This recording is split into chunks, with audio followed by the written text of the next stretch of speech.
So today we'll be learning about physical quantities, units. uh, Today we'll be learning about physical quantities, units, and dimensions. So let's move on to the basic fundamental question that what is a physical quantity? So a physical quantity is defined as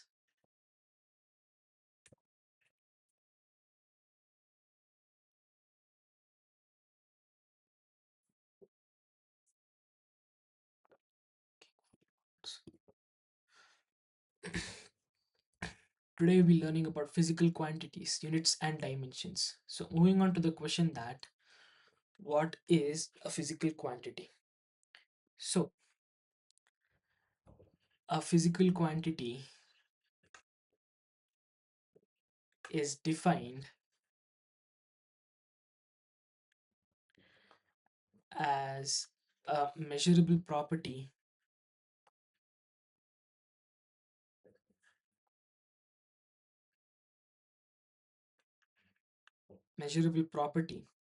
which describes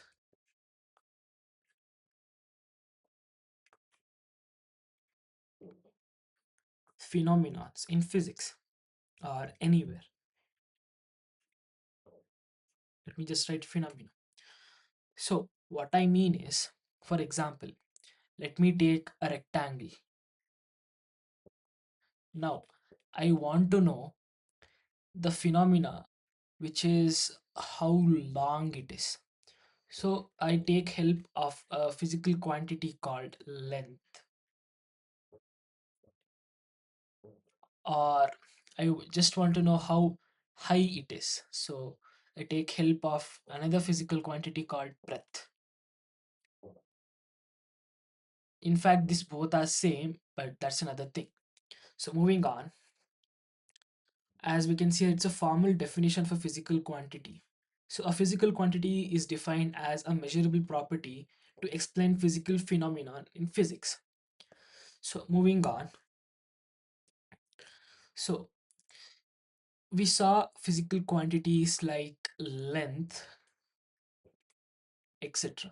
Now let's see what is this physical quantity even made of.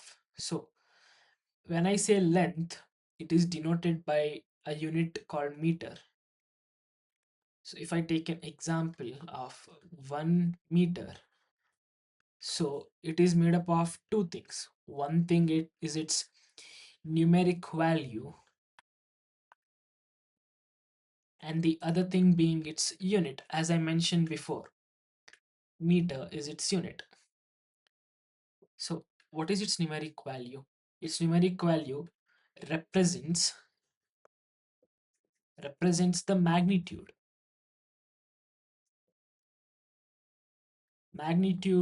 of the physical quantity.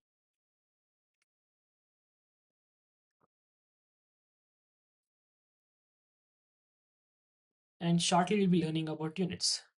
So let me write to be continued.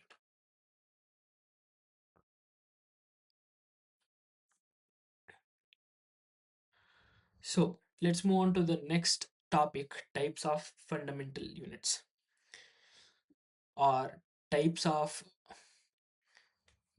physical quantities. The slideshow is wrong. So there are mainly two types: fundamental and derived. We write it two. So we'll be now learning about fundamental physical quantities. Fundamental physical quantities. So what is fundamental physical quantity? So a fundamental physical quantity is said that when a physical quantity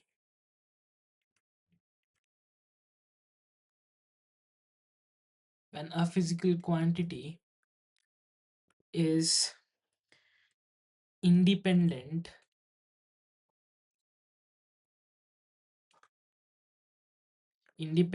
or does not depend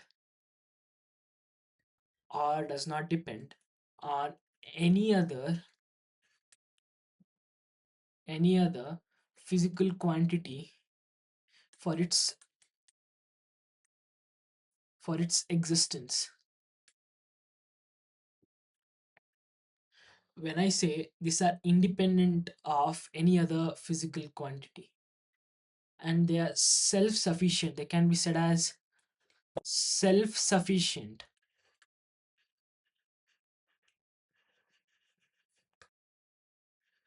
They are self sufficient. So let me give some examples. As I said before, a common example being length, mass, time. So moving on to different types of fundamental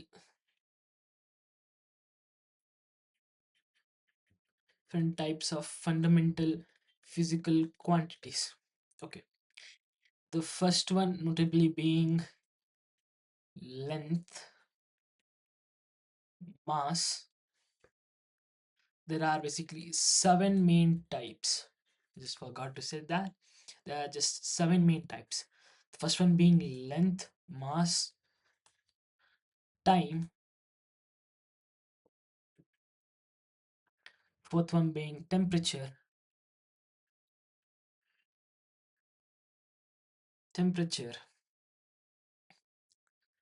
Fifth one being amount of substance.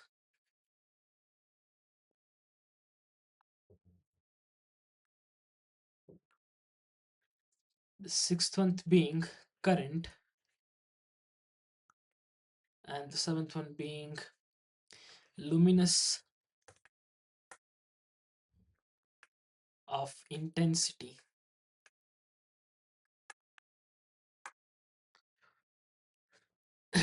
So now let's move on to derived physical quantities. Derived physical quantities. So what is a derived physical quantity? A derived physical quantity nothing but means it is a type of physical quantity which is dependent on fundamental physical quantity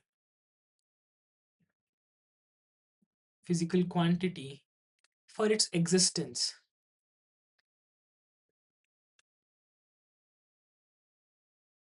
For its existence, or you can say it is a dependent quantity.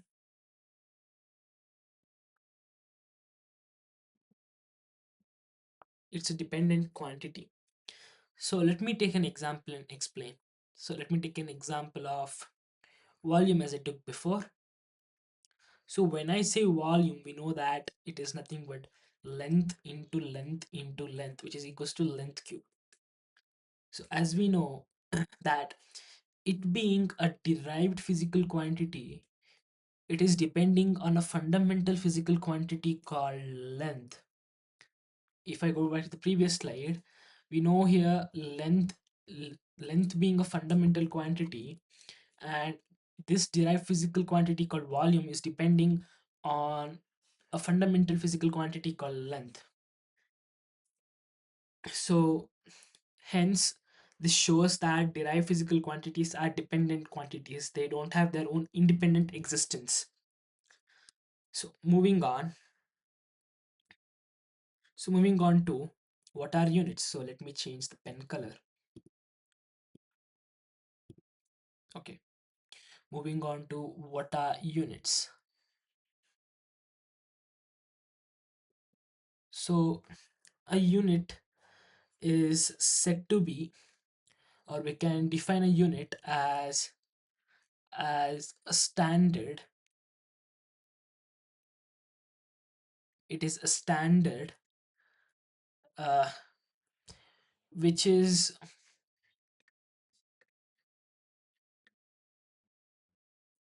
used to represent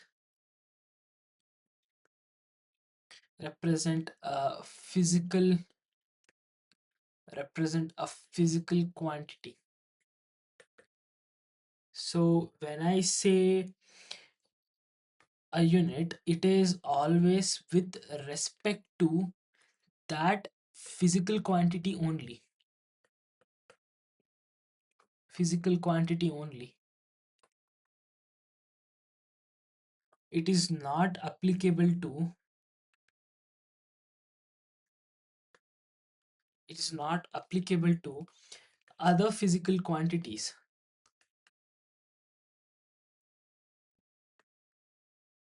Other physical quantities.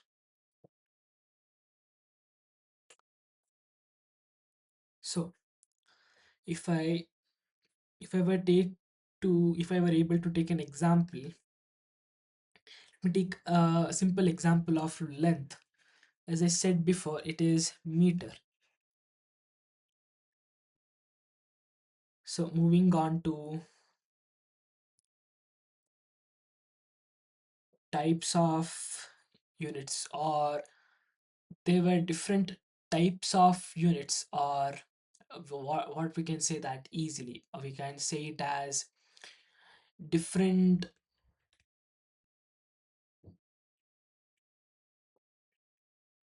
convention convention to represent present a unit. So there were mainly three types. The first one being the the FPS, second one being the MKS, and the third one being CGS. So these are nothing but a convention used to represent a unit. Now let's deep dive into each one of them. What is FPS? Nothing but means foot, pound, second. MKS, meter, Kelvin, second. The third one being centimeter, gram, second. But soon we realized that all of these three systems brought confusion in the scientific community. So what we did was we standardized to represent a unit. So we brought up a new system called SI units. So the scientific community gathered at a place called Sevres in France, and they derived a new convention for representing the units called SI units. So SI nothing but means System International. System International. So moving on to, there are different types of SI units. Previously we wrote types of fundamental units, which were basic 7 types of fundamental units. So we have units for all of those basic fundamental quantities. So let's see each one of them. So we wrote the first one being length, the second one being time, the third one being mass, the fourth one being temperature,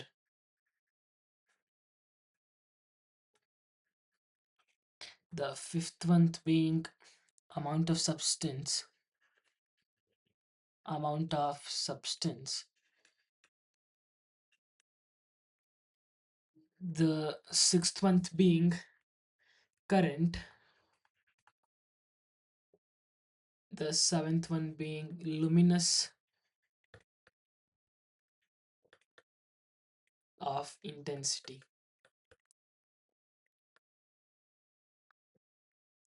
So let's give the unit as per the SI system to all of these basic fundamental quantities. So moving on with length. Was given the unit called meter. Time was given the unit of second. Mass was given the unit of kilogram. Temperature was given the unit of Kelvin. Amount of substance was given mole. Current was given as ampere. Luminous of intensity was given as candela. So here luminous of intensity means simply means brightness.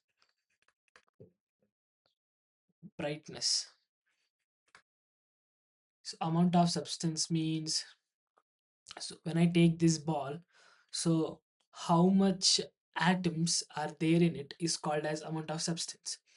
So we all know what is current. It is the rate of flow of charge.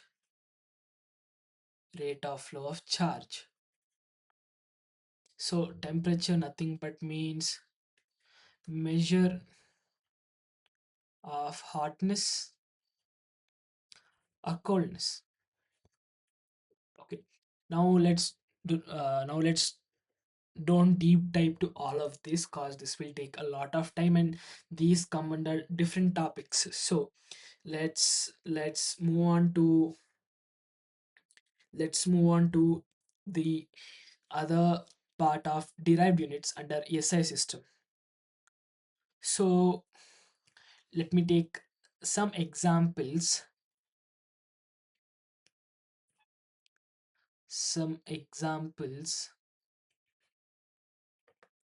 of derived units.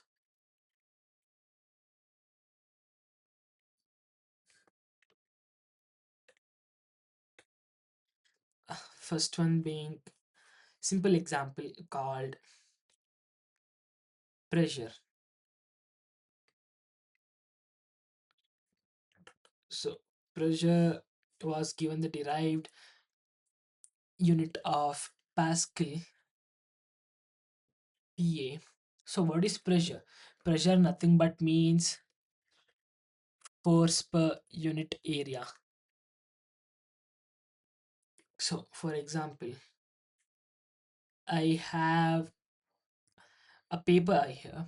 So I put some force on it, force of F for an unit area A. So when I apply force for an unit area A, it is called as pressure. So every every derived unit was given its own unit, which were derived with the help of fundamental quantities. For example, here area means nothing but length into length. So we can see it's clearly depending on a fundamental quantity. So moving on to one of the most uh, important topic, so that physics becomes easy or solving questions in physics become easy, which is SI prefixes.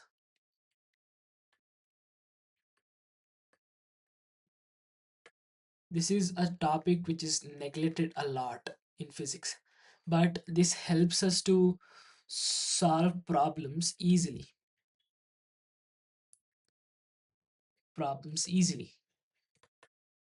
We'll be seeing in further coming chapters. So moving on, so let me take 10 power 1. We'll be moving up towards negative side. So 10 power 1 is called as deca. 10 power minus 1 is called as deci. 10 power minus 2 is called centi.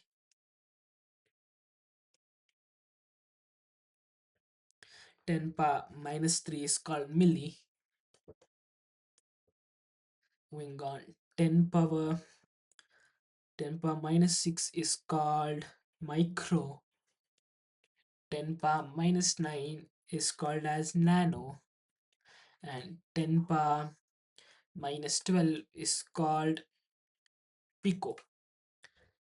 Moving on to positive side of 10 power 1, we'll be moving towards the positive side.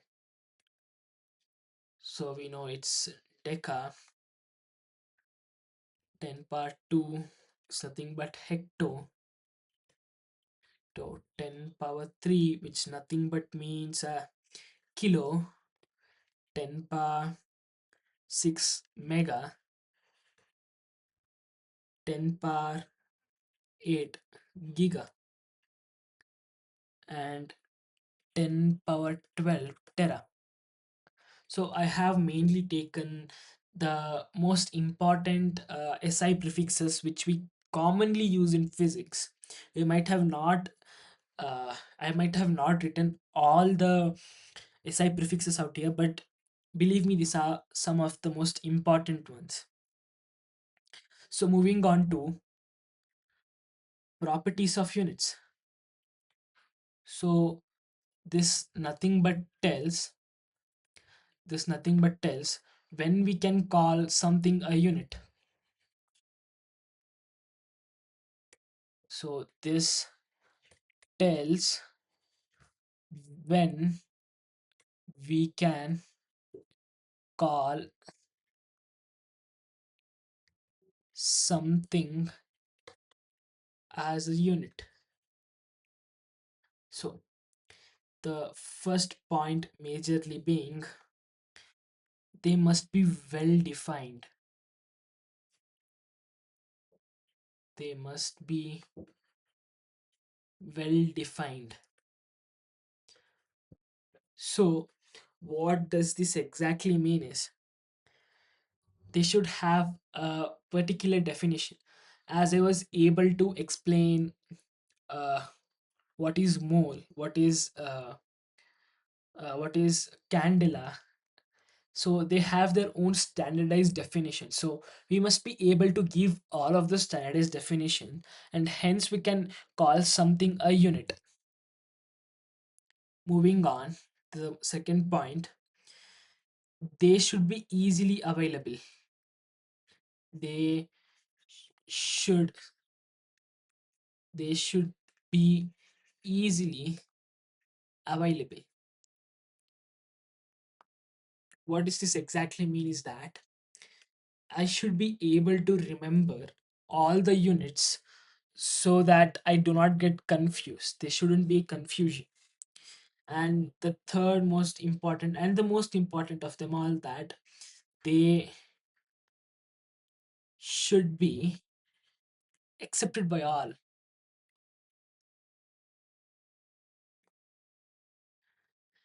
In the previous slides, I wrote, uh, different conventions to represent a unit. So why this convention was rejected? The reason being, uh, FPS was a British system. So this was a British system. Uh, this was French system.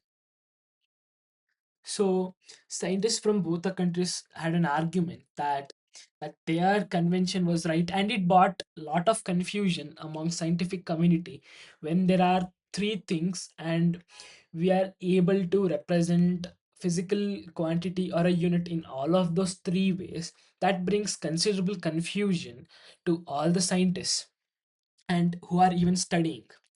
So that should be accepted by all universally, and they should be they should not vary. They should not vary. What I mean is that even if I go to another planet or any part of the earth, they should remain constant. The unit should retain its original definition and it should remain constant. So these are the properties what we need to define to we something called as a unit. So when we need to call something as a unit, this is the most four basic scientific credentials that we need to keep in our mind. So moving on to another type of quantity, we can say, which we have separated from both fundamental and derived. These are called as supplementary quantities. Supplementary quantities. I'm saying it after fundamental and physical quantities. Why? Because it is represented in such a manner that it is differentiated from both fundamental and derived quantities. So I'm explaining it now to avoid confusion. So moving on, there are two quantities which come under this. They are mainly radian, the second one being uh, steradian. So uh, this says the plane angle, and this says solid angle. So don't get confusion, these are the units. So these both are the units, and this is the fundamental quantity which these units say about. So moving on to radian, which is the most important to scope of study currently. When we say radian, we have different notations to describe angle. There is, or we can say, measurement to describe angle. There is degree measurement,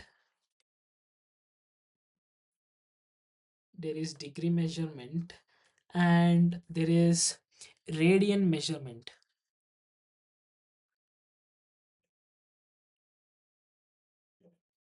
Radian measurement. We study angles in degree measurement uh, in lower grades, but we'll be using the radian measurement in higher grades. So when I say radian measurement, I represent it with a symbol called pi. Pi in degree measurement, it measures about 180 degree.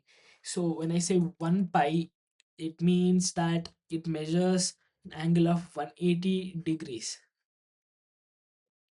And when I say 2 pi, 360. So I can say n pi, so it represents n degrees. N degrees. So moving on, what is an official definition of radian?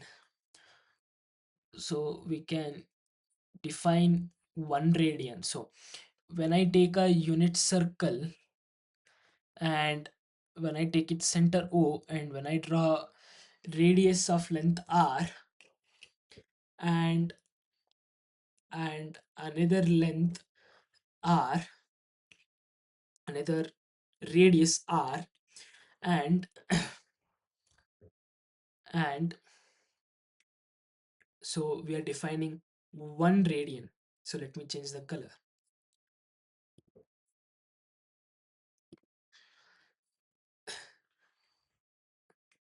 And the distance between both of this should be equal to radius. So let me name this as point A, and let me name this as point B. So the distance between point A and B should be equal to radius of that circle.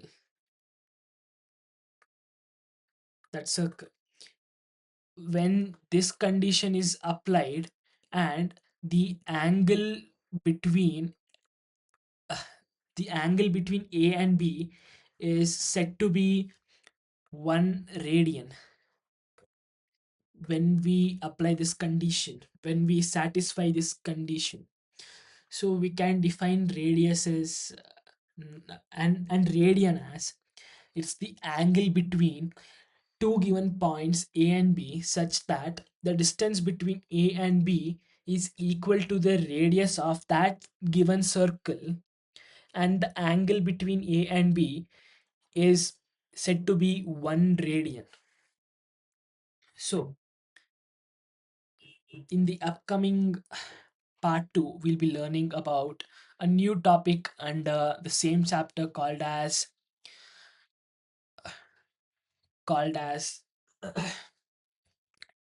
so we'll be learning a new topic called as dimensional formula,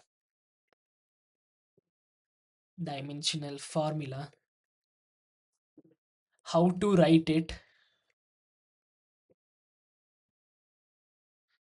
uh, and principles around it.